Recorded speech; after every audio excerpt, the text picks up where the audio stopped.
BCCIയുടെ colonel CK Naidu lifetime achievement award ഇന്ത്യയുടെ മുൻ ക്യാപ്റ്റനും പരിശീലകനുമായ രാഹുൽ ദ്രാവിഡിന് മാർച്ച് 15 ഡൽഹിയിൽ നടക്കുന്ന ചടങ്ങിൽ BCCIയുടെ നമാൻ പുരസ്കാരങ്ങൾ സമ്മാനിക്കും. ശുഭ്മൻ ഗില്ലിനാണ് ഈ വർഷത്തെ BCCI cricketer of the year പുരസ്കാരം. ടെസ്റ്റ് ക്രിക്കറ്റിലെ പകരം വയ്ക്കാനാവാത്ത സാന്നിധ്യമായിരുന്നു ഇന്ത്യൻ ക്രിക്കറ്റിലെ വൻമതിൽ എന്നറിയപ്പെടുന്ന രാഹുൽ ദ്രാവിഡ്. വിരമിച്ച ശേഷവും അദ്ദേഹം പരിശീലന തൊപ്പി അണിഞ്ഞു. അണ്ടർ 19 ലോകകപ്പ് കിരീടവും ഇന്ത്യയിലെ സീനിയർ ടീമിനൊപ്പം 2024 T20 ലോകകപ്പ് നേടിയതോടെ ക്രിക്കറ്റ് ചരിത്രത്തിൽ പിന്നെയും അദ്ദേഹം നേട്ടങ്ങൾ എഴുതി ചേർത്തു.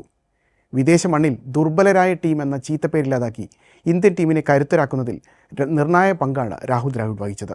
സച്ചിൻ തെണ്ടുൽക്കറും സൗരവ് ഗാംഗുലിയും VVS ലക്ഷ്മണനും രാഹുൽ ദ്രാവിഡും ചേർന്ന ഇന്ത്യയുടെ ബിഗ് 4 ബാറ്റിംഗ് നിര ക്രിക്കറ്റ് പ്രേമികൾ ആവേശത്തോടെ ഓർക്കുന്ന ഒന്നാണ്.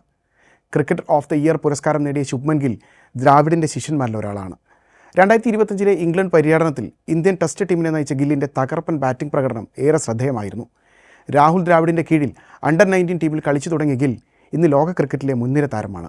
തൻ്റെ പ്രിയപ്പെട്ട പരിശീലകനൊപ്പം ഇത്തരമൊരു പുരസ്കാരം ഏറ്റുവാങ്ങുന്നത് ഗില്ലിന് അഭിമാനകരമായ നിമിഷമാകും. ഇവർക്ക് പുറമെ മുംബൈയുടെ യുവതാരം ആയുഷ് മാത്രേ മികച്ച ഓൾറൗണ്ടർക്കുള്ള ലാല അമർനാഥ് അവാർഡിന് അർഹനായിട്ടുണ്ട്.